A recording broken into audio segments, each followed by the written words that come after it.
Friends, ഇന്ന് എൻ്റെ അമ്മ ഉണ്ടാക്കാൻ പോണത് ബീഫ് അൽത്തിയത്.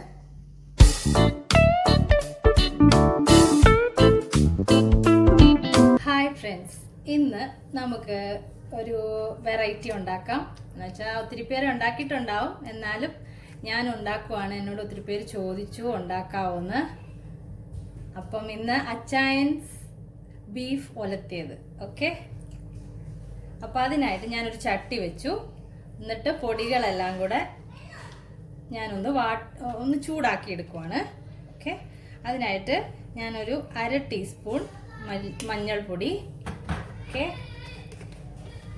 ഒരു 3 ടീസ്പൂൺ മല്ലിപ്പൊടി,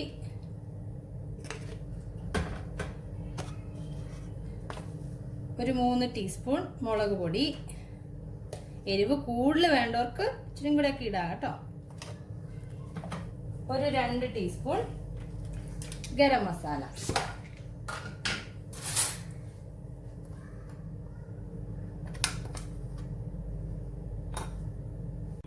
അപ്പോൾ നമ്മുടെ പൊടി ഒന്ന് വാടി വന്നിട്ടുണ്ട് കേട്ടോ.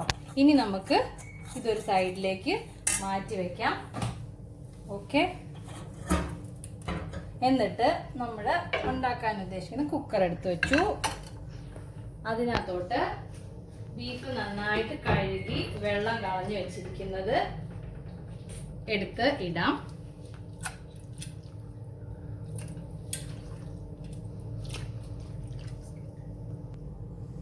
നമ്മൾ ബീഫ് കുക്കറിൽ ഇട്ട് വെച്ചു. ഇനി നമ്മൾ നേരത്തെ പൊടി ഇതാക്കി വെച്ചില്ലേ, വറുത്ത് വെച്ചില്ലേ, ആ പൊടി എടുത്ത് അതിനകത്തേക്ക് ഇട്ട് കൊടുക്കാം. ഇനി നമുക്ക് പൊടികളെല്ലാം ഇട്ടു. അതിലോട്ട് ഒരു 2 ടേബിൾ സ്പൂണോളം ഇഞ്ചിയും വെളുത്തുള്ളിയും കൂടെ ചതച്ചതുണ്ട്.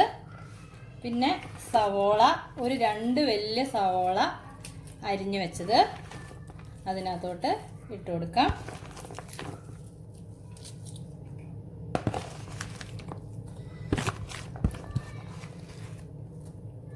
പിന്നെ 3 പച്ചമുളക്, എരിവ് കൂടുതൽ വേണ്ടവർക്കിടാം, കരിയാപ്പില. ഇതെല്ലാം കൂടി ഇട്ട് നന്നായിട്ട് മിക്സ് ചെയ്ത് അടച്ചു വെച്ച് വേവിക്കാം. ഉപ്പും ഇട്ട് കൊടുക്കണേ, ഉപ്പും കൂടെ ഇട്ട് കൊടുക്കണം. ഓക്കെ,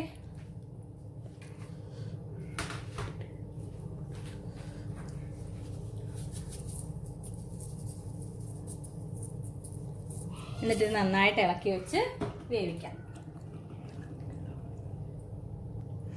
ശകലം വെളിച്ചെണ്ണയും കൂടെ ഒഴിച്ചു കൊടുക്കണം കേട്ടോ.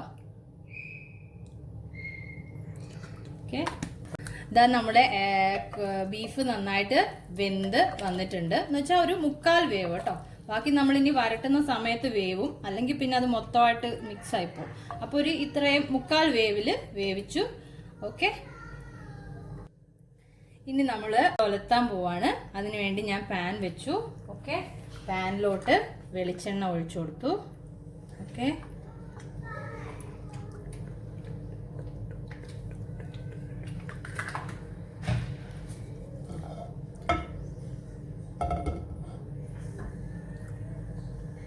എണ്ണ ഒന്ന് ചൂടായി വരുമ്പോൾ നമുക്ക് കടുക് ഇട്ട് കൊടുക്കാം.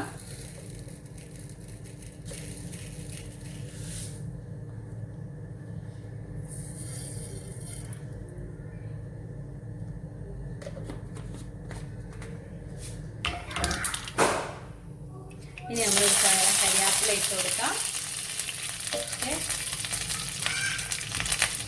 ഇനി കുറച്ച് കൊച്ചുള്ളി അരിഞ്ഞു വെച്ചത്.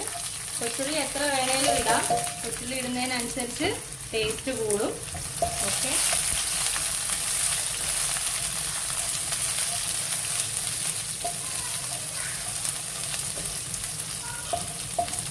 ഇനി നമുക്കിതിലോട്ട് തേങ്ങാക്കൊത്ത് അരിഞ്ഞു വെച്ചത് ഇട്ട് കൊടുക്കാം.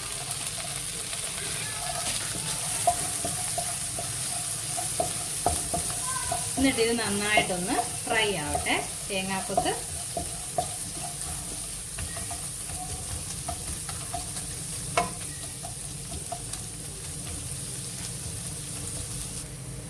അപ്പോൾ നമ്മുടെ തേങ്ങാക്കൊത്ത് ഒരു വറുത്ത് വന്നിട്ടുണ്ട്.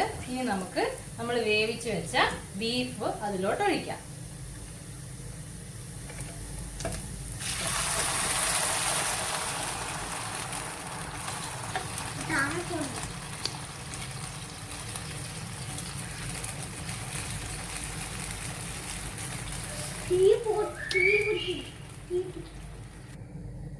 ഇതിൽ നല്ലോണം വെള്ളമുണ്ട്. അപ്പം ഇത് വറ്റുന്ന വരെ നമുക്ക് ഇത് നല്ല തീ വെച്ച് വറ്റിച്ചെടുക്കണം. ഒരു ശകലം വിനാഗിരി ഒഴിച്ചു കൊടുക്കുവാണ്. ഓക്കെ, നാരങ്ങാനീരുണ്ടെങ്കിൽ അത് ഒഴിച്ചാലും മതി. ഓക്കെ, നമ്മൾ തക്കാളി ഇടുന്നില്ലല്ലോ. ഒരു പുളിക്കൊക്കെ വേണ്ടിയിട്ട് ശകലം വിനാഗിരി ഒഴിച്ചു കൊടുക്കുക, അല്ലെങ്കിൽ ലെമൺ ജ്യൂസ്. ഇവിടെ എനിക്ക് ലെമൺ ഇല്ലാത്തതുകൊണ്ടാണ് ഞാൻ വിനാഗിരി ഒഴിക്കുന്നത്. ഓക്കെ, എന്നിട്ട് ഇത് നന്നായിട്ടൊന്ന് മിക്സ് ചെയ്ത് നല്ല തീയിൽ ഈ വെള്ളം വറ്റിച്ചെടുക്കണം. ഓക്കെ, അപ്പം ഇത് കണ്ടോ, നമ്മുടെ ബീഫിന്റെ വെള്ളം വറ്റി. ഇനിയും വറ്റാനുണ്ട്. ഈ പരിവായിട്ടുണ്ട്, നോക്കിയേ. ഓക്കെ, ഇത് നന്നായിട്ട് അടി പിടിച്ചു പോകരുത്, ഇടയ്ക്കൊക്കെ ഒന്ന് ഇളക്കി കൊടുക്കണം. എന്നിട്ട് ഇത് നന്നായിട്ടൊന്ന് വറ്റി വരണ്ട് വരണം. ഓക്കെ, ഇത് നമ്മുടെ ബീഫ് ഒലന്ന് വരുന്നുണ്ട്. ഇനി നമുക്ക് ഇതിനകത്തോട്ട് ഒരു 1 ടേബിൾ സ്പൂൺ ഗരം മസാല ഇട്ട് കൊടുക്കാം. ഓക്കെ,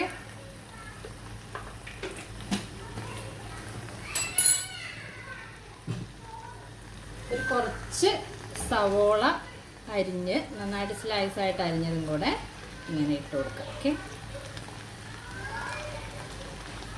എന്നിട്ട് ഇത് നന്നായിട്ടൊന്ന് മിക്സ് ചെയ്ത് കൊടുക്കാം.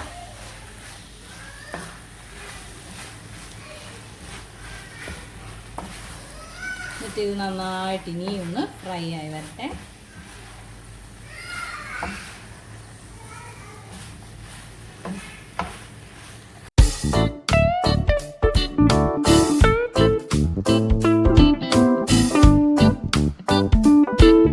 അപ്പോൾ നമ്മുടെ ബീഫ് ഇതാ വരട്ടിയത് റെഡി ആയിട്ടുണ്ട്.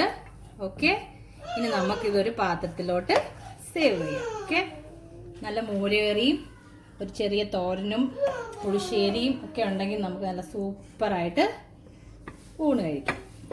ഓക്കെ,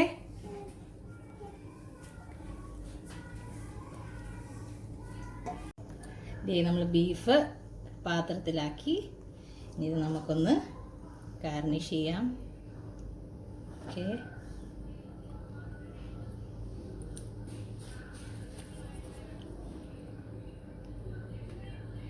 അപ്പം എല്ലാവരും ട്രൈ ചെയ്ത് നോക്കണം. എൻ്റെ ചാനൽ ഇതുവരെ സബ്സ്ക്രൈബ് ചെയ്യാത്തവർ സബ്സ്ക്രൈബ് ചെയ്യണം, വ്യൂ ചെയ്യണം, ലൈക്ക് ചെയ്യണം, ഷെയർ ചെയ്യണം. Okay, thank you.